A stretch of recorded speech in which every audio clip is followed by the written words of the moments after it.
يا الله محمد رسول الله.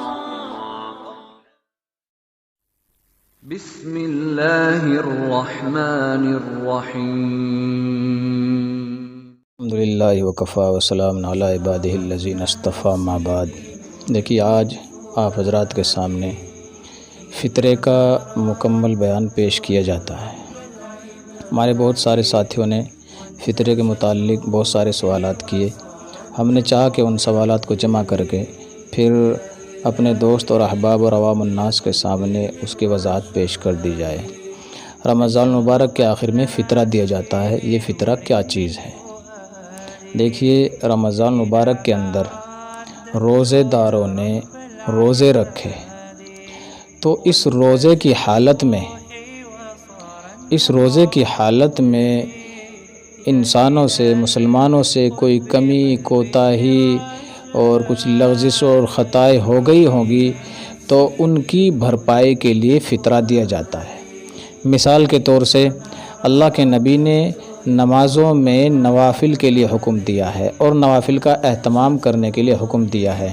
اس کی وجہ کیا ہے؟ اس کی وجہ یہ ہے کہ روز محشر میں قیامت کے دن اللہ کے دربار میں بندے کے نمازوں میں اگر کچھ کمی کوتاہی ہوگی تو وہ نوافل سے پوری کی جائے گی.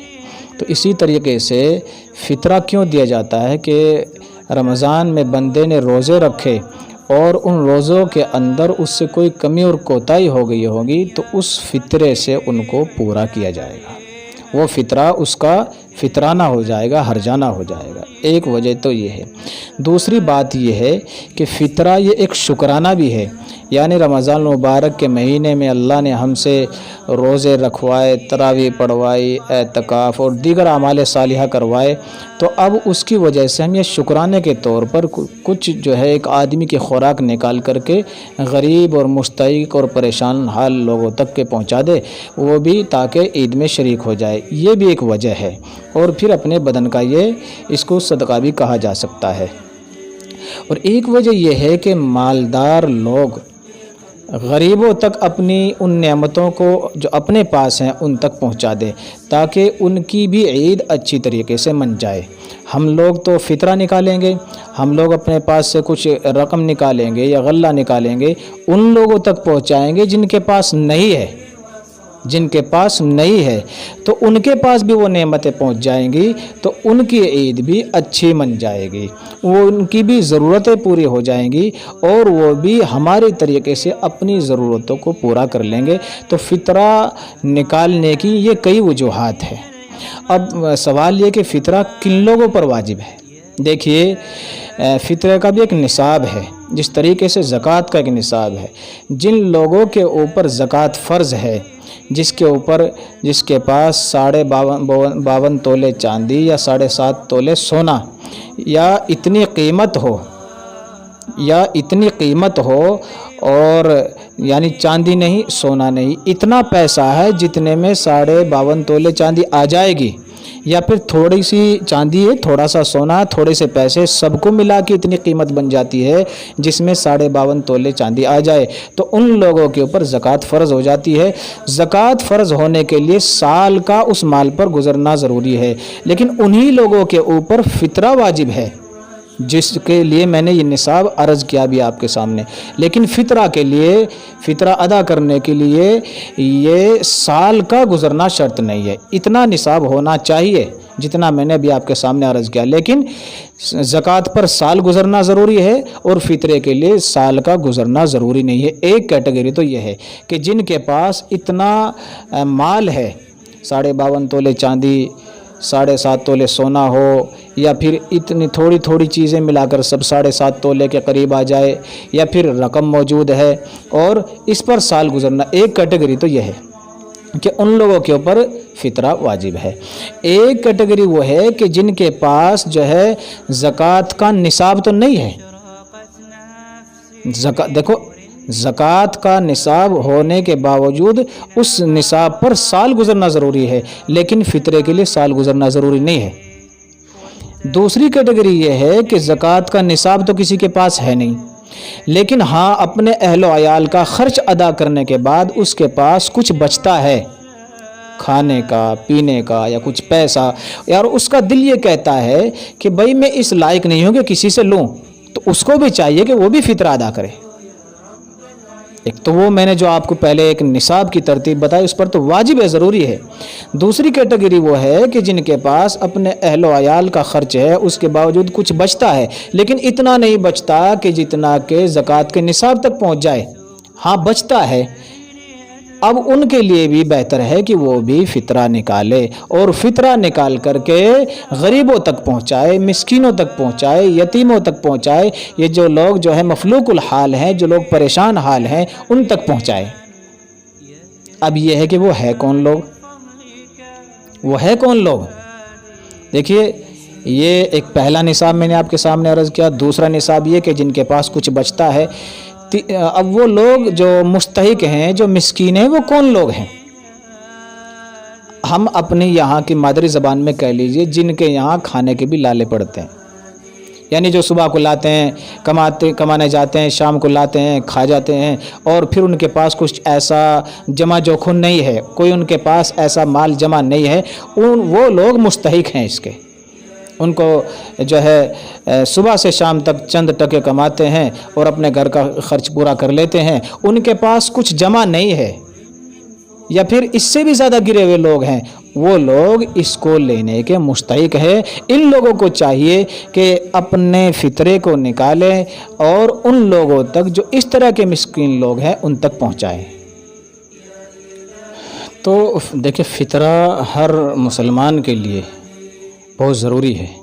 ایک مرتبہ آقا دو جہاں محمد الرسول اللہ صلی اللہ علیہ وسلم نے ایک آدمی کو مقرر فرمایا اور مکے کی گلیوں میں اعلان کرا دیا کہ ہر مسلمان فطرہ دے، غریب ہو، امیر ہو، اور بچہ ہو، بڑا ہو، اور جو ہے آزاد ہو، غلام ہو، سب کے سب فطرہ دیں۔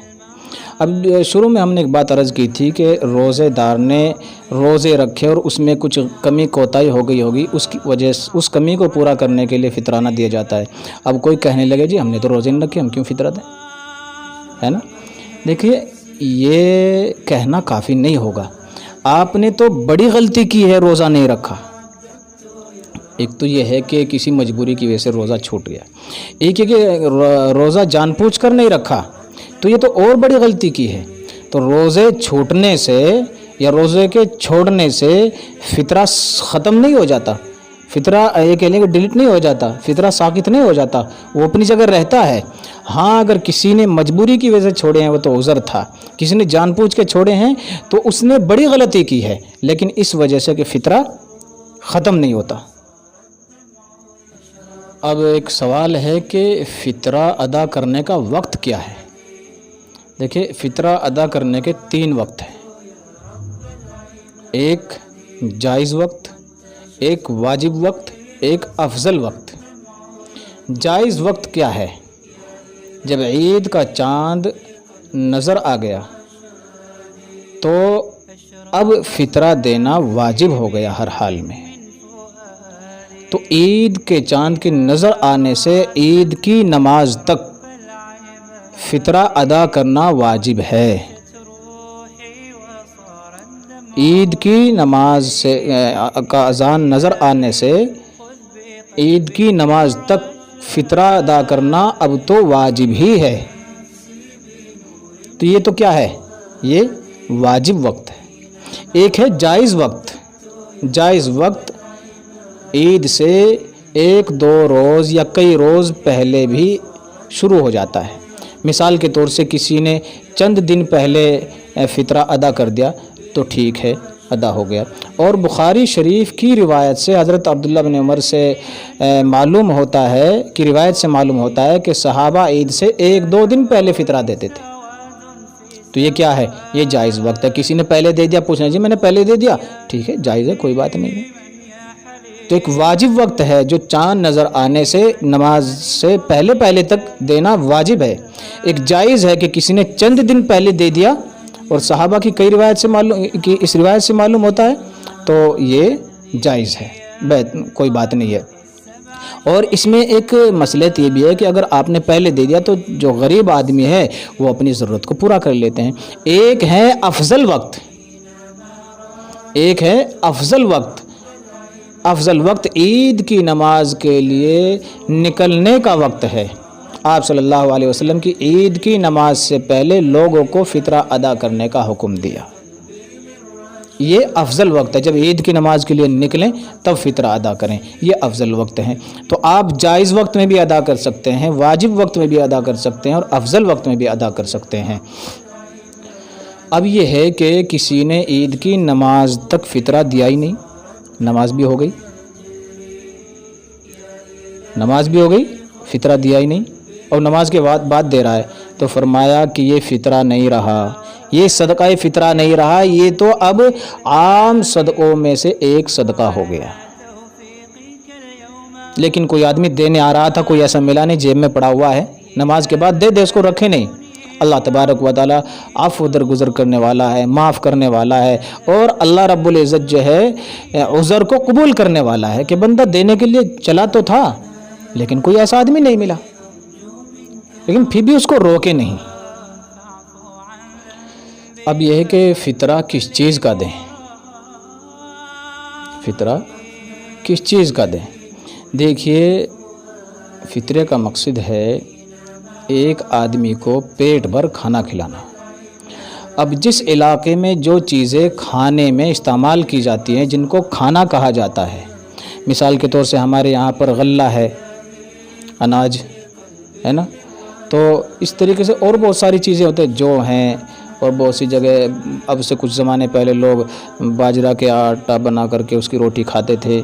تو جو کھانا شمار کیا جاتا ہے ان چیزوں سے فطرہ ادا کیا جاتا ہے آدمی کو پیٹ بھر, جس کی کچھ مقدار بھی متعین کی گئی ہیں.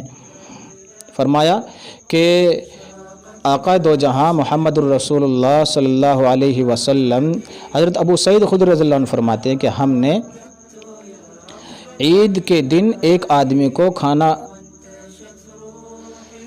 تو حضرت ابو سعید خدری رضی اللہ عنہ کی روایت ہے کہ ہم اللہ کے نبی کے زمانے میں عید کے دن ایک آدمی کو 1 صاع کھانا دیتے تھے, اور اس وقت کا ہمارا کھانا کیا تھا, اللہ کے نبی کا بھی وہ کیا تھا, وہ کشمش, کھجور, منقع, پنیر, یہ تھا.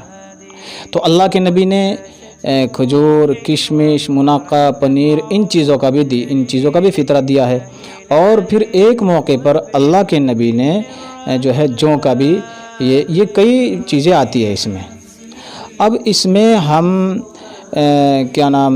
اس کو ایک ترتیب دے سکتے ہیں. یعنی ایک تو رہا کھانا. اب کھانا تو عام طور سے غریب گرے سے گرا آدمی بھی گندم کھاتا ہے, گیہوں کھاتا ہے, اناج کھاتا ہے. اب رہی ہے جو کھجور, کشمش, منقع وغیرہ ان چیزوں کا ذکر آتا ہے, تو جو آدمی نصاب والے ہیں, جو زکوٰۃ تک جن کا نصاب پہنچتا ہے, وہ زکوٰۃ ہی موٹی موٹی دیتے ہیں, تو ان کے لیے بہتر ہے کہ وہ کھجور کا, کشمش کا, منقع کا, ان چیزوں کا وہ فطرہ دیں. بہتر ہے ان لوگوں کے لیے, اس لیے کہ جو نصاب تک نہیں پہنچتے لیکن ان کے پاس گنجائش والے ہیں, وہ بھی دے رہے ہیں اس چیز کا فطرہ. تو بھائی گیہوں کا فطرہ تو وہ بھی دے رہے ہیں.